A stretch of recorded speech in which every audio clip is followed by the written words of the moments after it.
There you see the gantry is retracting. That's a good sign. It means New Shepard wants to fly to space. I've got butterflies. I can only imagine if I were a kid with one of my postcards on board today, ready to fly to space and back.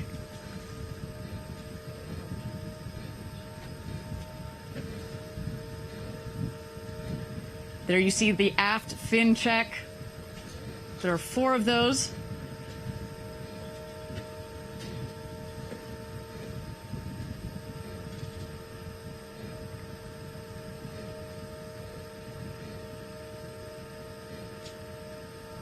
And there you see the engine gimbal check. Looks like a nice, clear range of motion.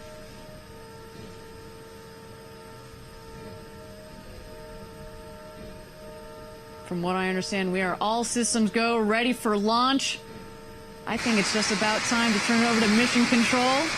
It's go time, New Shepard. Recommend a hold. Flight concurs. Entering a hold at T-minus 20 seconds. All right, I understand that we are in a slight hold here. And we have exited the hold. Resuming count.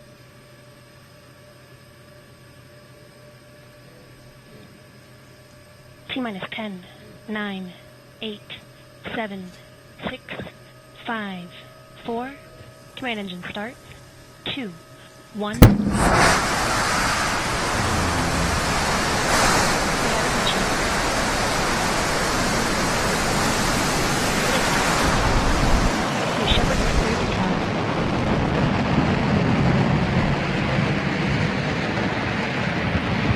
New Shepard has cleared the tower on her way to space.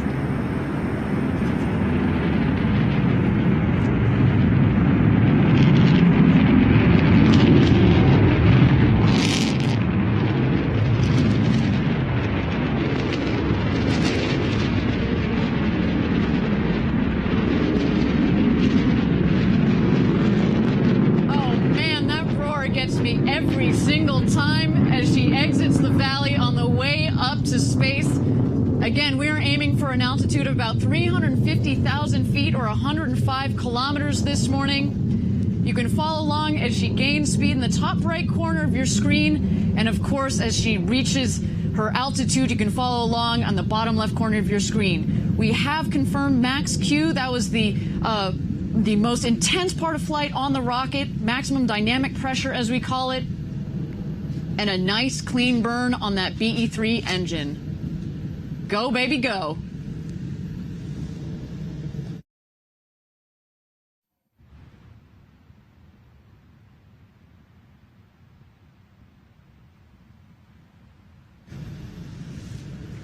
All right, next highlight on her way to space, main engine cutoff, or MECO as we call it.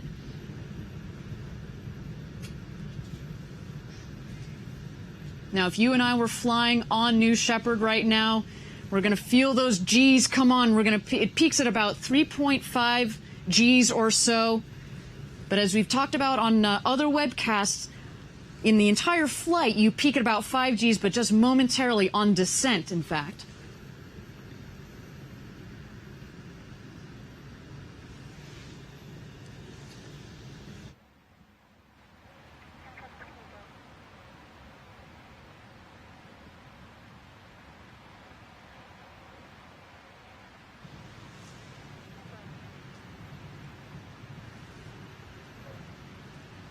And there it is, main engine cutoff. Great job on its ascent by that BE-3 engine, a liquid oxygen, liquid hydrogen engine. Designed, tested, and proven here at Blue Origin. All right, we're looking for separation here between the capsule and the booster. And separation is confirmed.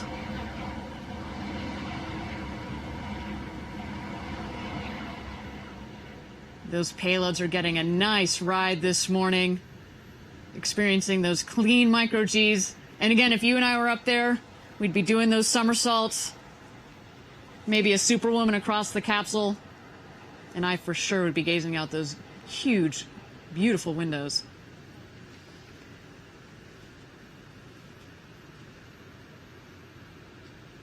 Now, as you can see from the altimeter, we're still climbing up towards space, but the speed is coming down, obviously, because we have turned off the engine.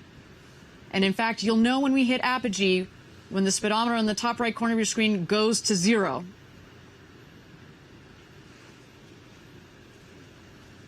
And there we go. We have passed the Kármán line of 100 kilometers, or about 328,000 feet.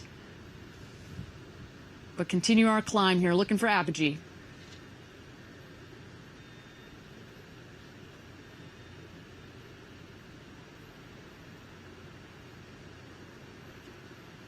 There you see the capsule on the left and the booster on the right side of your screen.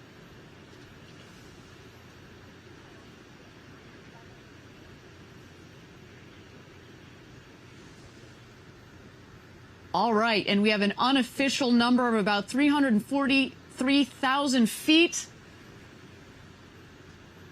Congratulations, New Shepard team, on your 6th flight to space. Now let's bring her home.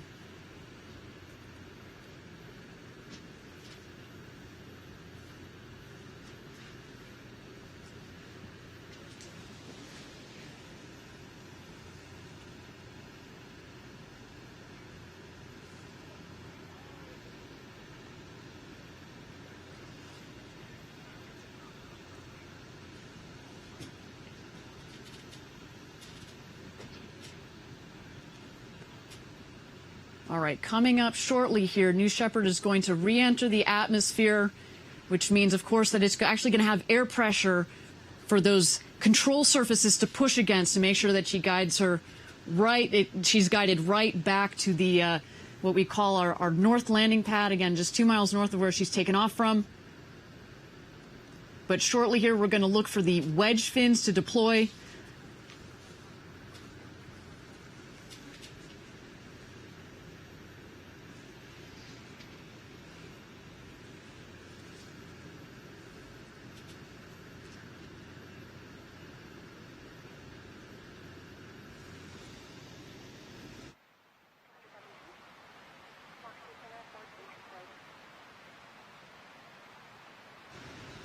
And the wedge fins are out.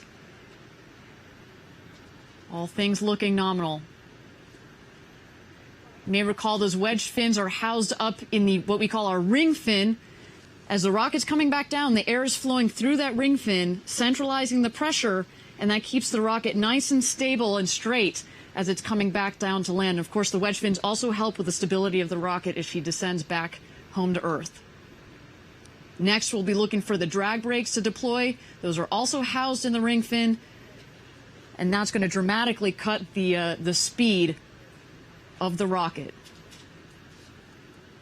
They, in fact, do most of the work in cutting the speed of the rocket as she comes back into land. And again, then we will look for the firing of the BE-3 rocket, the BE-3 engine, that will slow it to just 4 or 5 miles an hour as she touches down. There are the drag brakes.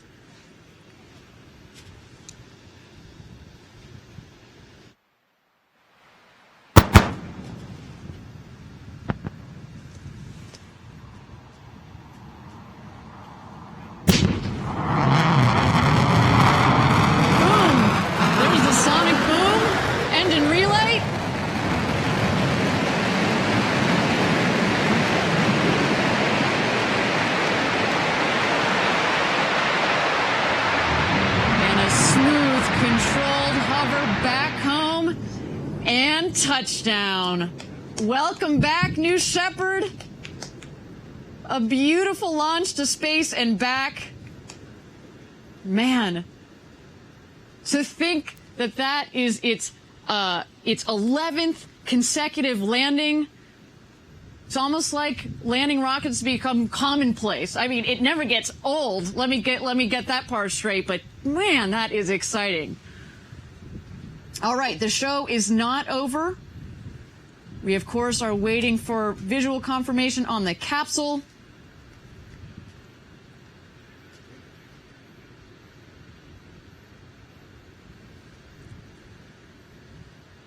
There she is, and the drag brakes have gone back in, as well as the wedge fins.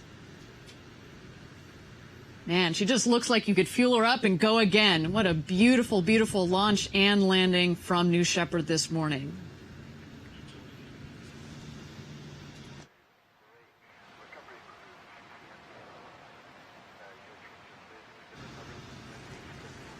And there is the New Shepard capsule. The drogues have been deployed, and there are the main parachutes fully inflated.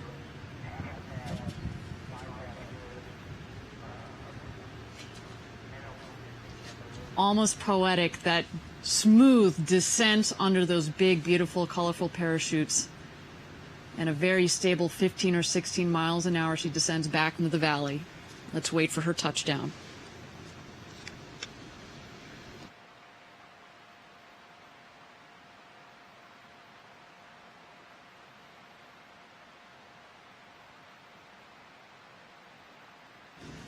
Keep in mind that retro thrust system is going to fire just in the last milliseconds. It's going to kick up some dust down here in Texas. And we're losing it in the fog, but let's capture it again here.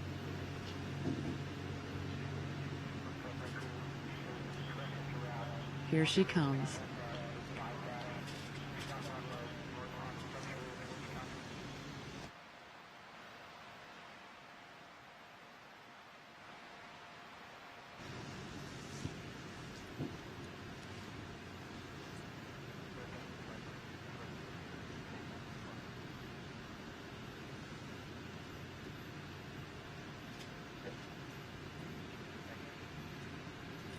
And touchdown. Just beautiful. What a spectacular launch to space and back. The 6 for that capsule, the 6 for that booster. Congratulations to our New Shepard team. Congratulations to our payload customer. It was our pleasure to give you a ride to space and back. We can't wait to do it again. I know that they are heading out to go check out their payloads and start crunching on that data. I have also seen our landing safety operations and recovery team. They have just departed over my shoulder. Of course, Caitlin Dietrich is in there as well. She's going to go give you some Instagram stories as we open up that hatch and check out those payloads. Look at that capsule. Man, I'd wish I'd been on board today. Okay, unofficial statistics for today's launch. Apogee, 343,061 feet. Maximum ascent velocity, 2,227 miles per hour. Our mission start time, 11:53 a.m. Central Standard Time. And mission elapsed time, 10 minutes and 16 seconds of rocket excitement. There's nothing like a work day with a rocket launch and landing. Am I right? Thank you guys for joining us and spending time with us today to watch. Of course.